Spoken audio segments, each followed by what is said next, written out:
It's my great pleasure to introduce John Coffey, who's Professor of History at the University of Leicester. So John's early work was on the politics of religion in 17th century Britain, and latterly he's worked on the late 18th century.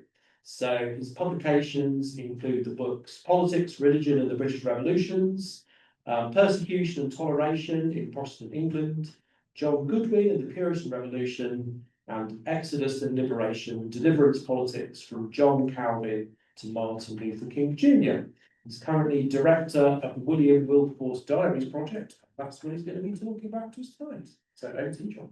Well, thank you very much, Matthew. It's a pleasure to be here at the seminar, and particularly to be here on the campus at the University of Northampton.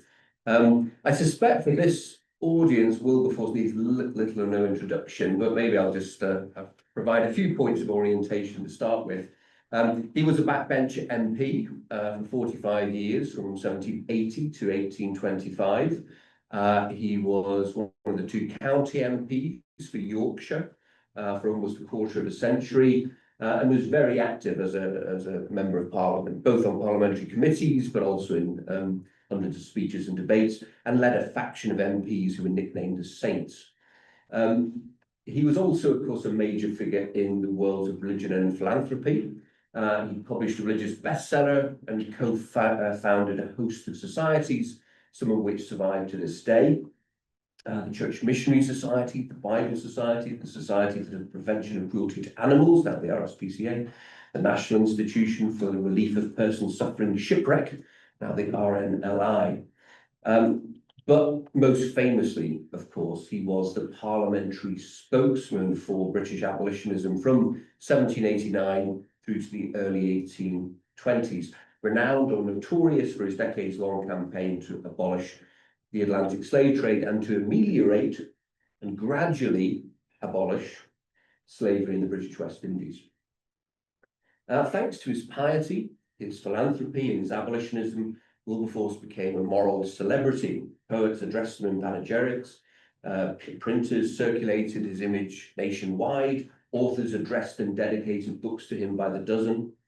After 1807, when Parliament passed the Slave Trade Abolition Act, medals were struck in his honour. Foreign visitors, from John Jay to Germain de Stael to Simon Bolivar and William Lord Garrison, sought him out when they visited London. To the pro-slavery editors of Caribbean newspapers, he was public enemy #1. And when he died in 1833, he was buried in Westminster Abbey and commemorated in statues. All kinds of entities were named after Wilberforce: sons, ships, societies, settlements, trains, roads. Bertie Wilberforce Worcester, I don't know if you knew that, but that's his middle name, and eventually even a Downing Street cat. In the United States, one of the first private black colleges still stands to this day as Wilberforce University. And Abraham Lincoln in 1858 noted that every schoolboy had heard of Wilberforce, but no one could name his critics. Yet his critics were numerous and clamorous, and they included both reactionaries and radicals, and figures who managed to be a bit of both at the same time, like William Cobbett. Despite his notoriety and the richness of his archive, academic historians have largely left Wilberforce to the tender mercies of others. There are numerous popular biographies, 2 or 3 of which are based on intensive archival research, but nearly all by religious biographers or by politicians. Lord Hague, Chancellor of Oxford University, former Conservative Party leader, being the best known. The last biography, I think, by an academic historian was Reginald Coupland's back in 1923, over a century ago, though Anne Stott did mine the Wilberforce archive very thoroughly for a group study of the Clapham set, Wilberforce, Family and Friends. There is, however, no edition of Wilberforce's speeches, no complete catalogue or calendar of his correspondence, no edition of his diaries, with the minor exception of a short 1779 summer diary. And the same applies to that other famous British abolitionist in the period, Thomas Clarkson. By contrast, the most renowned of the American abolitionists have fared better. We have a 6-volume scholarly edition of the correspondence of William Lord Garrison and a magnificent projected 16-volume Yale edition of the speeches, autobiographies, correspondence and journalism of Frederick Douglass. What accounts for the relative neglect of Wilberforce's archive? In part, it's historical fashion. As one of the fathers of the Victorians, Wilberforce has seemed a relic of a bygone age. Scholarship on abolitionism has moved on from its elite metropolitan leadership to focus on the popular movement, including black abolitionists, women activists, and the literati. Wilberforce is too pious for a secular age, too patriarchal for a feminist age, and out of tune with the post-colonial age. Britain's 2007 bicentenary of the slave trade abolition was condemned by some critics as a Wilberfest and by others as a Wilberfarce. And there was a Hollywood, you might know, there's a Hollywood biopic, Amazing Grace, which was tried to introduce some of the other abolitionists, but Wilberforce was the central figure. And he's been increasingly dragged in contemporary culture wars, dismissed as a white saviour or celebrated on the right as the man who apparently single-handedly abolished slavery. But there are also practical reasons for the neglect of the archive. Until the later 20th century, most of the manuscripts were held in family hands, with the exception of this volume, the largest single volume of the diary, which has been in Wilberforce House Museum in Hull since the early 20th century. I'm not quite sure how they got hold of it, but anyway, it's there in the museum for over a century now. But even when the rest of the diaries were deposited in the Bodleian in the 1980s, scholars shied away from them. Part of the problem was their sheer scale. Wilberforce kept his diaries for more than half a century, from 1779 to 1833, the year of his death. There are certain gaps there, but he engaged in journaling for half a century. And the whole volume alone contains some 150,000 words. There's also the problem of legibility, which you can perhaps see by looking at this single blue sheet from, I think, 1789. Wilberforce's handwriting, especially in the early years of his journaling, is notoriously difficult to read and minuscule in places, and transcribing the diaries can be an excruciatingly slow business. Things aren't helped by his insertion of tables and marginalia, or by the faded and damaged condition of some of the loose sheets. Nevertheless, our team is not the first to contemplate a scholarly edition. In 1979, Fiona Spears, assistant editor of the Black Abolitionists' papers, wrote to the custodian of the Wilberforce manuscripts, Dennis Wrangham. They were at the time still in family hands, the diaries and various other letters and so on. Dennis Wrangham was the great grandson of Robert Wilberforce, who wrote the Life of William Wilberforce with his brother Samuel. Fiona Spears wrote to Dennis Wrangham to propose a new edition, a collected, annotated edition of the diaries and journals, an edition of Wilberforce's speeches, and possibly also a volume of pamphlets, and approximately 5 volumes of correspondence. The University of Wisconsin, which at the time was the home of the Black Abolitionist Papers Project, was keen to sponsor the new venture, and the eminent Yale historian David Ryan Davis was said to be excited by the prospect. The custodian of the diaries, Dennis Wrangham, was sceptical. He thought that copying and editing all the papers would be a formidable task. And in the case of the diaries, he said, transcription would sometimes be simple, often exceedingly arduous, and not infrequently impossible. That's kind of what we found, I think. With such advice, and with much work remaining on the Black Abolitionist papers, the Wilberforce project never got past the planning stage. Now, quite apart from problems of access, legibility, and scale, there was another disincentive, and that was the huge 5-volume Life, which was published by the two of the Wilberforce sons. Samuel became Bishop of Oxford later, and Robert, who was a keen member of the Oxford movement and eventually joined the Roman Catholic Church. So this was published by John Murray in 1838, and it reproduced copious extracts from their father's journal and his correspondence. In some ways, this was the first selected edition of what the sons called Wilberforce's diary and his religious journal. So they have a very clear distinction between these two types of journal. And altogether, it included approximately 140 words from the two sources. So historians felt they had plenty to be getting on with. Reviewers of the 1838 biographer were divided over the extracts. Some declared that the diaries were a rich feast, but others were underwhelmed. It was long rumoured, the Metropolitan noted, that Mr. Wilberforce was accustomed to note down daily occurrences, but now that they'd seen the light of day, they disappointed. The diaries, as quoted in the volumes before us, are meagre in the extreme, with no more style or point in them than in a ship's logbook. Indeed, we can scarcely understand how two well-educated gentlemen have ventured to print such dry, spiritless memoranda. Sort of the editor's nightmare review, I think. The Church of England Quarterly Review complained that the text reads more like the index of a diary than the diary itself. The entries, it said, were frequently unintelligible, and Wilberforce was inclined to mention something tantalising without providing further details. While reviewers blamed the diarist, they were even more critical of his sons. Fraser's magazine dryly noted that 5 volumes was a little too much. Even the most important of all holy lives was recorded in 4 short gospels contained within a single volume. The sons had used daily memoranda as substitutes for narrative. Copious as the diary is in allusions to half-forgotten men and measures, it wrote, scarcely a note or an explanation do the editors condescend to give about the one or the other. And this is one respect, of course, in which a fully annotated edition will be a vast improvement on the 1838. Ironically, while the Sons were charged with dumping decontextualised data on the reading public, they were also criticised for burying material. The Monthly Review suspected that a good deal has been suppressed. Wilberforce's diaries and memoranda, speculated, must have expressed many more racy things and detailed more pungent stories than we generally find in these volumes.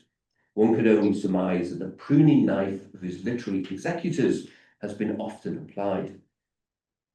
Some reviewers thought they knew why. They highlighted the ideological distance between Wilberforce and his sons, who were definitely much more high church and high Tory than Wilberforce himself had been. Read this life, wrote one reviewer, and you will know Mr. Wilberforce, but you will know his sons still better. In subsequent years, the Wilberforce sons would be taken to task by various protagonists who felt they'd been misrepresented in the 5-volume life. First and foremost was Thomas Clarkson, whom the life depicted as a minor figure who had vaunted himself as Wilberforce's equal and predecessor in the abolitionist cause. Robert Wilberforce anticipated the fuss. In letters to John Murray, he as much as admitted that he had picked a fight with Clarkson and the dissenters. He's actually very worried that the dissenting printer of the life, who's a congregationalist and an ardent radical nonconformist to politics, and a friend and neighbour of Thomas Clarkson, will release early details and kind of spoil the sales of the book. The Messrs. Wilberforce, observed Clarkson's defender Henry Crabb Robinson, inherit few of the sympathies of their father. They barely tolerate the survivors and representatives of the original abolitionists, and betray even an antipathy towards the religious and political bodies with whom their father was connected, the Quakers, the Dissenters, the Whigs, and the parliamentary reformers. Their own tribe, highly conservative in politics and high churchmen, had supplied the great body of the supporters of slavery. As for Clarkson, he was the antithesis of the Oxford Anglicans, a churchman of a very liberal class, a literary apologist of the Quakers, an enthusiast for civil and religious liberty, friendly to the French Revolution. No wonder then that he had been written out of the Sun's account, certainly after 1789, when the French Revolution breaks out. Clarkson disappears really from the life. Despite the controversy over the life, generations of historians and biographers have often placed an implicit faith in the official biography, plundering it for quotes and anecdotes, and rarely stopping to ask what the Sons were hiding. And this is another reason why we need a scholarly edition. About 15 years ago, I was working as part of an editorial team on an OUP edition of a major 17th century memoir, Richard Baxter, Reliquia Baxteriana, eventually published in 2020. And I got talking with Mark Smith and John Wolfe about editing Wilberforce diaries. And it was clear to us at the time that this had to be a team project, given the scale and difficulty of the task. So we now have assembled a team. There are 6 of us. I'm the general editor. We've added 3 others to the team including Gareth Atkins, Queen's College, Cambridge, and Michael McMullen, who's edited an edition of Wilberforce's spiritual journals, or most of them, and a full-time research associate, Anna Harrington, who did her PhD on Wilberforce's parliamentary abolitionism, and has been generously funded by donors. Her work's been generously funded by donors through our alumni office and through the Mark Fitch funds, which we're very grateful. And the edition is under contract with OUP. I've been working on this project now, alongside other projects, it should be said, for about a decade. And the first 5 years were largely devoted to preparing and perfecting the transcription. So we now have a complete transcription. As I said, the journal and diaries cover half a century. When we first began, we estimated that the manuscript diaries and journals contained about 500,000 words. We now know that the manuscripts contain over 900,000 words, and there's another 1,000 or so in the life that are not in the current manuscripts. Although there are modern editions of the 1779 diary and the spiritual journals, the great majority of the extant text has never been published. Over the past 4 to 5 years, we've turned from transcription to scholarly apparatus, especially editing the text. Wilberforce mentions over 6,000 persons by name in the diaries, and that's our biggest nightmare, particularly because he typically mentions them only by their surname. So it's one of the biggest challenges is kind of tracking as many of those down as we can and annotating them. And alongside that work, we've also started cataloguing his letters. So we've got over 5,000 letters, mainly from Wilberforce, but also letters to him, but there are plenty of archives that we've still not looked at there. Now, the entries for each year are assembled from a variety of sources. In any given year, we may be drawing entries from as many as 4 different sources. So when he was in London, Wilberforce typically kept his diary in a book, whether a tiny book in the early 1780s or a large one in the 1810s. When on his travels, he typically employed loose sheets, which he could take around with him and maintain the diary on. In addition, he kept a religious journal. And some entries, as I've just mentioned, are taken from the official life, because Robert Wilberforce had access to manuscript books and sheets that no longer survive. So about 50,000 words are taken from the life rather than from the manuscripts. As we'll see, the sons don't, when we can compare their extracts, their entries with manuscript, we can see they don't fabricate material. But we will also see that they doctor entries. So in some ways, their entries come with a warning over them. And although the religious journal is substantial, the diary is occupied by far the bulk of the material that we're working on, daily diaries. Now, the annual pattern of the surviving journals is very uneven. You can perhaps see here that in the early 1780s, when Wilberforce becomes an MP, we have no diary at all, and there's no evidence from the Sons or elsewhere that there ever was a diary kept in this period. The diary of 1783 starts on the 1st of January, so it's possible at that point, when his very close friend William Pitt the Younger was starting his meteoric career, that Wilberforce starts a diary to record the people he's meeting and the events that he's seeing. So there's no diary in those early years. But you'll also notice in the first half of Wilberforce's career, it's extremely uneven, and there are periods in which there's very little diary or journal survives. And that's largely due to the fact that we know there are missing diaries that Robert Wilberforce had access to, which have now disappeared. There's a handwritten list in his handwriting in the Bodleian from about 1835, where he lists several books or volumes that have now are no longer extant, and that's the biggest mystery really around the diaries and journals. So he lists book 2, which is a religious journal for 1785-86, which was the period in which Wilberforce had this sort of wrenching religious conversion experience. So it's actually interesting we have extracts from that from the Sons, but we don't have the original volume itself. And there are 2 very substantial volumes of the diary that have gone missing for 1791 to 93, an important phase in the abolitionist cause, but also 1802 to 1808, which leads right up to the abolition of the slave trade. And it's somewhat suspicious that these have disappeared. I sometimes wonder whether they were destroyed. Perhaps the religious journal recorded things that the sons weren't altogether happy with. They do say that some of Wilberforce's early journals bore a mark for their destruction, so perhaps they felt they were following their father's orders, was for certain volumes. But it's also perhaps convenient that those diaries for 1791 to 93 and then for the run up to 1807 have disappeared, because they might have highlighted the role of people they didn't particularly want to highlight. But it's also possible, given how much they preserved, and we should be grateful to them in a way for publishing so much of this in 1838 and then preserving the manuscripts, because it's pretty common in the Victorian era for people just to destroy these kind of family manuscripts once they've been used. It's perfectly possible that these were just mislaid by a branch of the family. We've made extensive queries with various branches of the Wilberforce family, especially Robert Wilberforce's descendants, because we know that he had the diaries and journals in his possession in the 1830s. And it's not inconceivable, I suppose, that the missing manuscripts may eventually surface, but the family are quite clear that they have none left, that they've all gone to the boggin.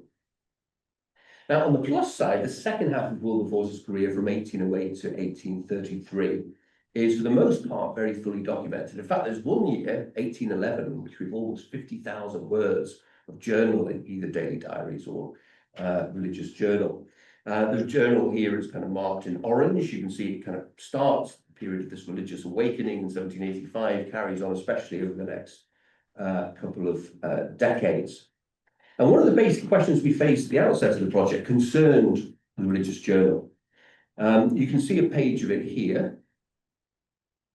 Generally, it's easier to read than the diaries, certainly the early diaries, because he typically keeps it on Sunday, often on Sunday evening, as he's reflecting on his week and so on. And you could make a case for publishing the daily diaries on their own without a religious journal.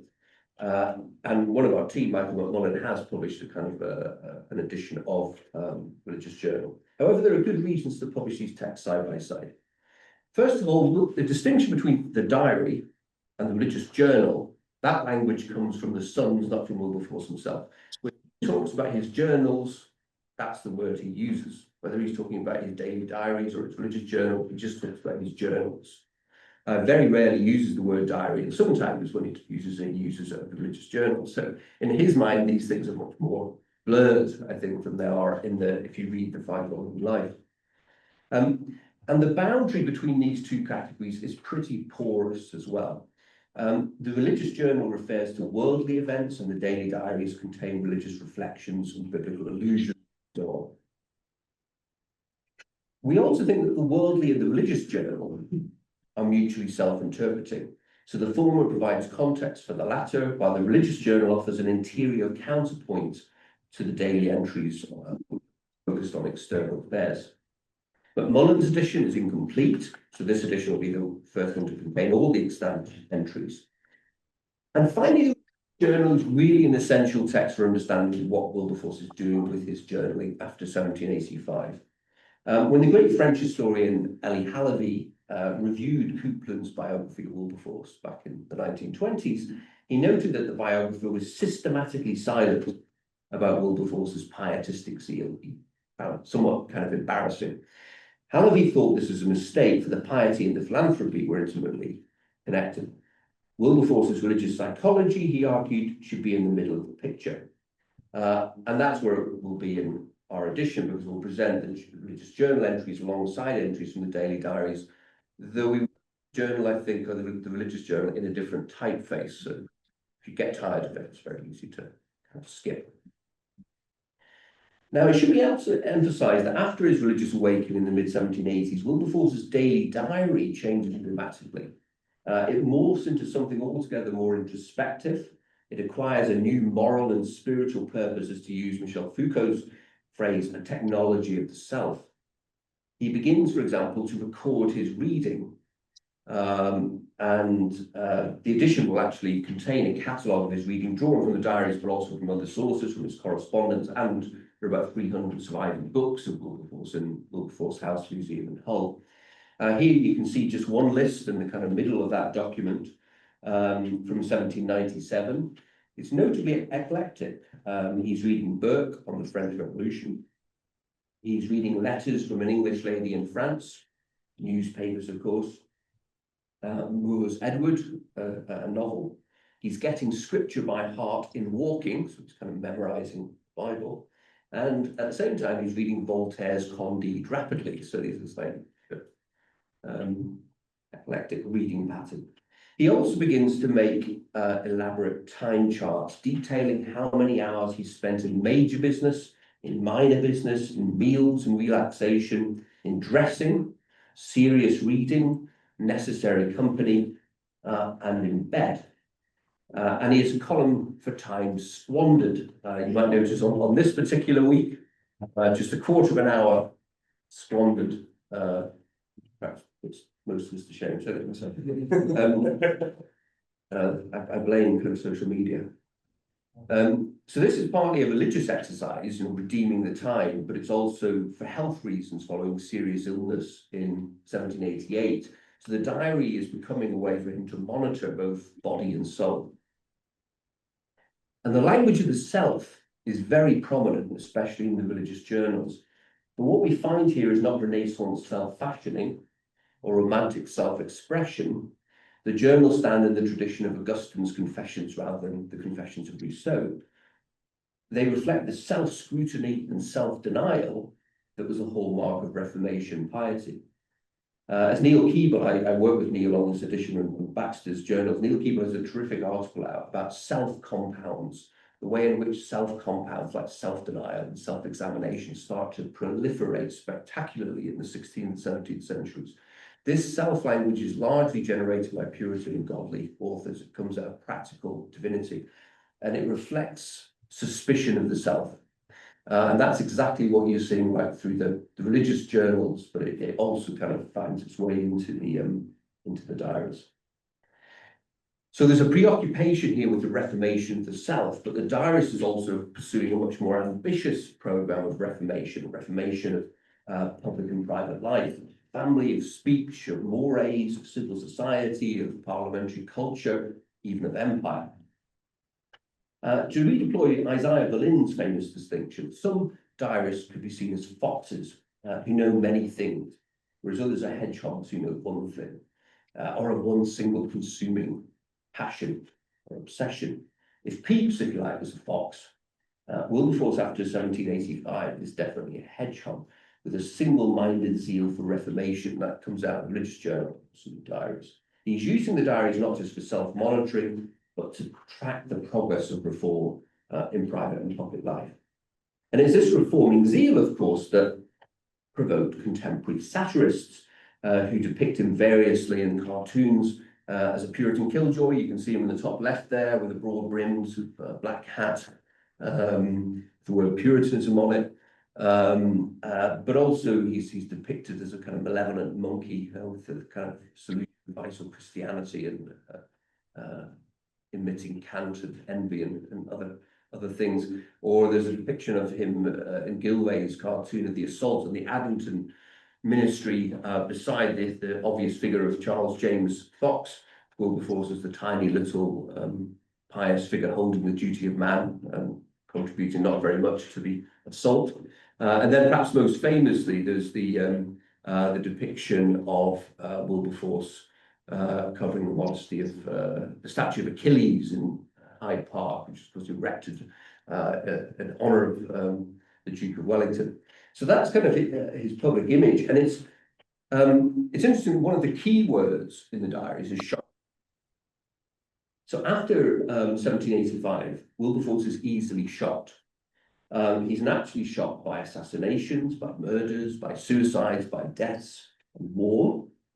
But he's also shocked by many other things, by the abuse of the enslaved in Trinidad, by Addington's hostility to the insurgents of Saint-Domingue, that we think of as the Haitian revolutions, by Pitt's conduct, by attitudes to the poor, by the corruption of officials, duelling, Lord Lonsdale, a shocking wretch, French morals, Hindu rituals, the Irish Rising, riots and sedition, blasphemy and irreligion, prostitution, lewd songs and toasts at dinners, the wickedness of Royal Navy officers, dancing, Sunday drilling. And he's shocked on occasion by his children's behaviour, especially that of William Wilberforce Jr., who used to be a very difficult child, eventually bankrupts his father. The diaries then can be read against the grain, if you like, as a chronicle of the limits of reform. Because Wilberforce is aspiring to reform, but he's constantly also recording what he's bumping up against. Moreover, Wilberforce finds that reforming himself is no easy matter either. He's shocked by his own lack of spiritual progress, and the religious journals are full of self-recrimination, much of which is removed from the life. Here is one place where we can see the Wilberforce sons bowdlerising their father's diaries, not inappropriately, because Wilberforce was a personal friend of Bowdler's. And Robert and Samuel present, if you like, an airbrushed picture of their father, an icon. In fact, William Wordsworth located the life within a genre of what he called idolatrous biography. The manuscripts, by contrast, give us the flesh and blood Wilberforce, warts and all, or piles and all. He struggles throughout his life with irritable bowel syndrome, and there are frequent mentions of bowels and piles and other ailments. As my colleague Mark Smith has noted, Wilberforce is also troubled by fleas. There are 86 references to fleas in the diaries, which provide, as Mark says, a sort of geography of hazard. The life, by contrast, is a flea-free zone. Wilberforce also struggles over his appetites. The word sensuality, a term he generally uses for overindulgence in food and alcohol at meals, appears 47 times in the diaries, but is nowhere to be seen in the life. In the 1790s, while looking for a wife, Wilberforce finds himself hot and bothered. He's mortified to find himself plagued by lascivious thoughts after flirting with the bishop's daughter. Richard Watson, or Bishop of Llandaff, a key figure in this kind of method. The Wilberforce sons either omit such entries in their entirety, or they doctor them, deleting embarrassing phrases to leave a more decorous and edifying impression. When he looks back at his early adulthood, for example, Wilberforce is ashamed by the lusts of the flesh, both bodily and mental, during his mad career before 1785. But you can see that the highlighted phrases are the ones that the sons lifted out and published in 1838. You can see they're strategically left out certain key words or phrases which don't give the kind of impression they want to. Wilberforce's very occasional outbursts of anger are also excised. In 1815, we read in the Life that the former Sierra Leone official, Robert Thorpe, has published a pamphlet addressed to me. But if we go back to the manuscript, we find something much less bland. That vile demon Thorpe, really, he must be a subject of black inspiration, or rather, which is perhaps the same thing, a little insane. That's stripped out of the quotation that we find in the Life. To take another example, the diaries contain some 150 references to opium or laudanum, but there's just a single fleeting reference in the Life when the sons explain that Wilberforce only used opium very sparingly for medicinal purposes. In fact, Wilberforce was, as Thomas de Quincey insinuated, addicted, and the manuscripts record his steadily increasing doses over the decades. His dose gradually increased from 3 or 4 grains each day in the 1790s to around 9 grains a day in 1803, 12 in 1810, and 15 in 1826. So in our edition, racy things and pungent stories are stored. While the unexpurgated diaries provide revelatory detail about Wilberforce himself, their real importance, I think, lies in the windows they open up onto later Georgian Britain and the political, religious, philanthropic, and social networks of its metropolitan elite. These dry, spiritless memoranda, of which reviewers complained, are nevertheless data-rich. And we can think of this in terms of people, places, and things, and I'll finish with the mainly concentrate on people.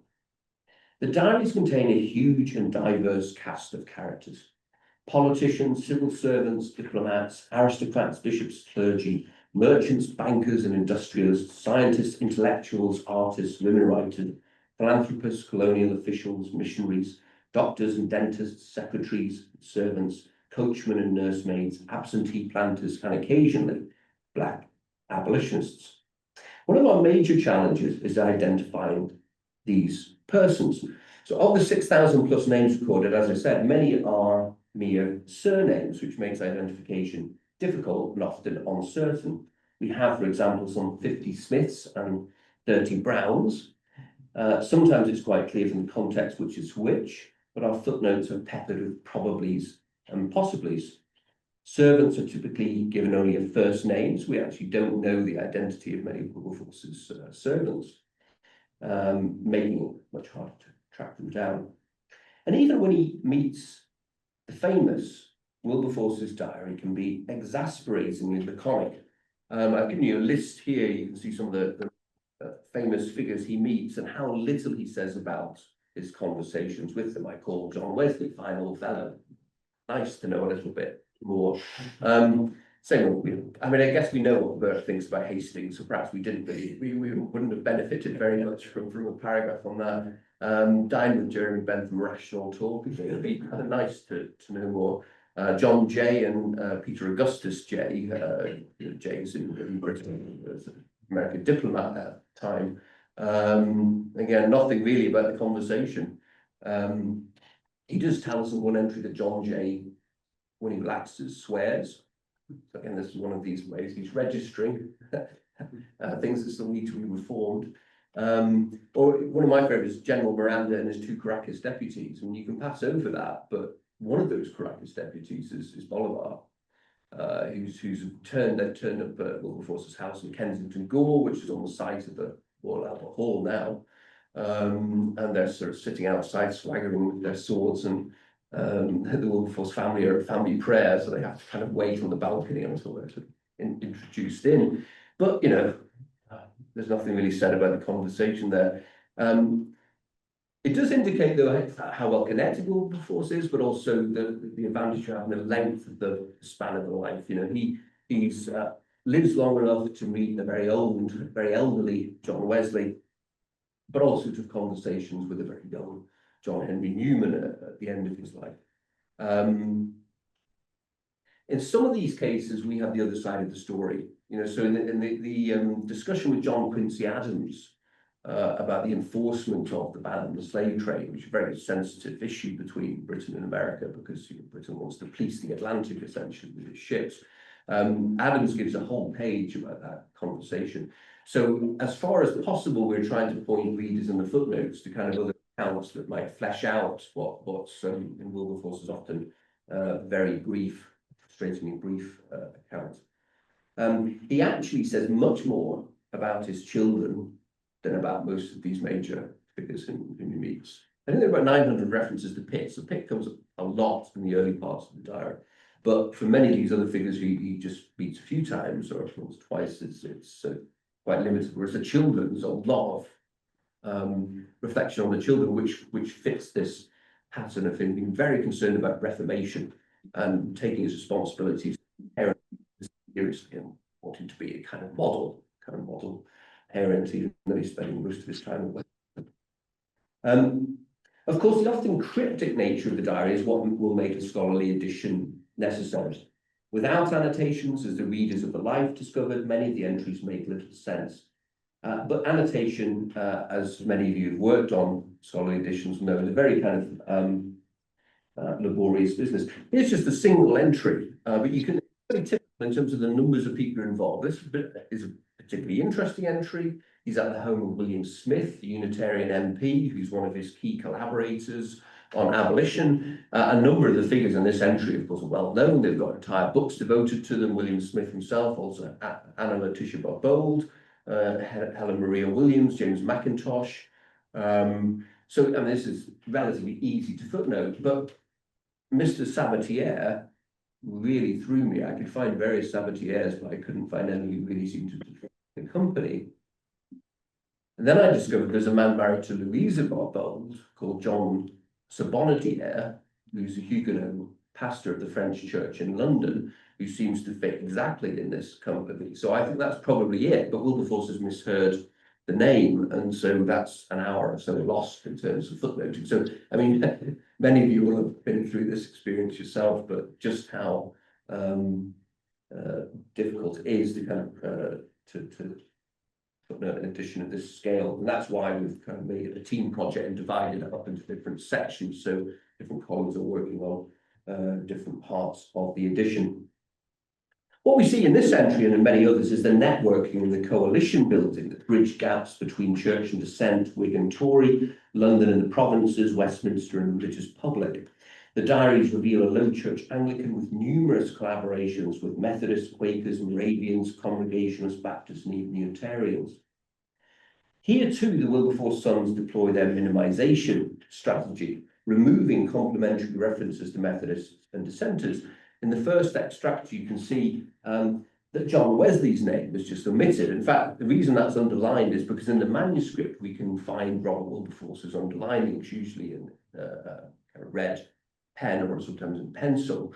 And those correspond very closely to the extracts in the official Life. So that's Robert's underlining, and you can see that's what also goes into the Life. The one phrase that's left out is J. Wesley.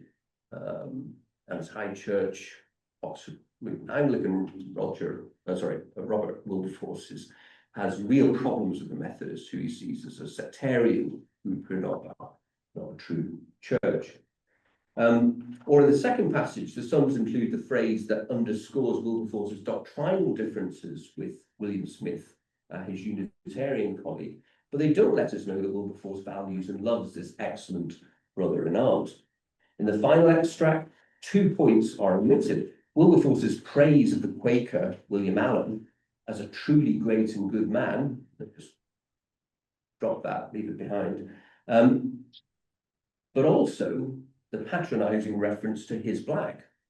Who's his black? Because black is actually a very substantial figure in his own right. Paul Coffey, the New England abolitionist, who's a Native American mother and a American father. And he's a wealthy merchant, a mariner, and he's trying to lead an expedition of free blacks from America to Sierra Leone. So he comes up several times in the diary, but that's not registered there. So these mutilated entries are representative of a larger pattern, one that in a way vindicates the critics of the Wilberforce sons back in the 1830s. And as I said, Thomas Clarkson disappears from the official Life after 1789, even though we know the two men were collaborating very frequently. So this edition will restore a great deal that was hidden from sight in 1838. When it comes to places in the diary, the capital naturally dominates, and the diaries will be of great interest to historians of London. Out of the parliamentary season, he often visits Bath, the Lake District, Buxton, Weymouth, and other resorts. Despite being MP for Yorkshire, he visits his home county very infrequently, perhaps to stop being bothered by constituents. And after his brief continental sojourns in the mid-1780s, Wilberforce never set foot outside the confines of England and Wales. Yet he received a constant stream of visitors from abroad. I've included 3 of them here, and there are many, many others. The South American Revolutionary General Miranda, already mentioned, who a very, very different figure to Wilberforce, but they exchanged books. That's one of the things that seems to kind of bond. The black abolitionist from Boston, Prince Saunders, whom he met on 20 occasions in 1815-16 as they're planning to send school teachers to Haiti in the northern kingdom of Haiti. And the Indian intellectual Ram Mohan Roy, who met him in 1833, just months before each man died. Much of this is missing from the 1838 Life, and hence from later biographies of Wilberforce. So the major biographies by Pollock and Haig, for example, make no mention of Miranda, Saunders, or Ram Mohan Roy.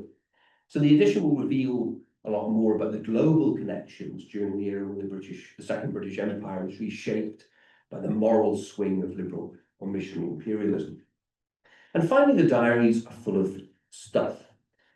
Wilberforce does not have a Pepysian eye for quotidian detail, and his asceticism seemed to critics like a puritanical revolt against the 18th century's lust for life. He has little interest, some of you will be disappointed to hear in clothes, Matthew especially disappointed to hear that there's almost nothing about shoes.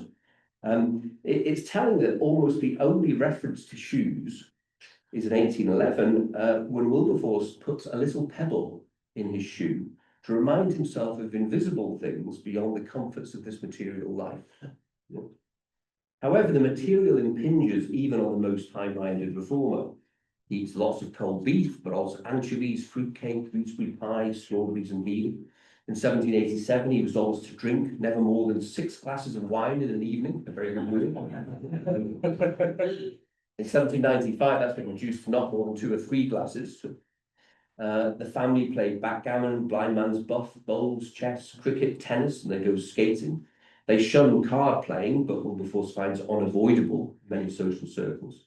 Music looms large in intimate domestic settings, aristocratic households, concert halls, the pump room at Bath, and in churches and chapels.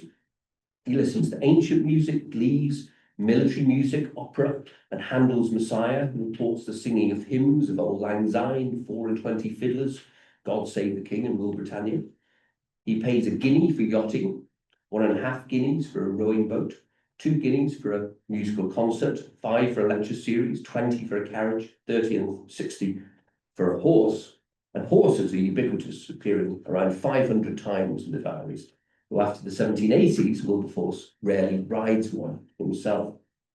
There is then, I think, something for everyone in these texts, and we hope that the edition, when it finally appears, will be searched and cited by scholars across the humanities for many years to come.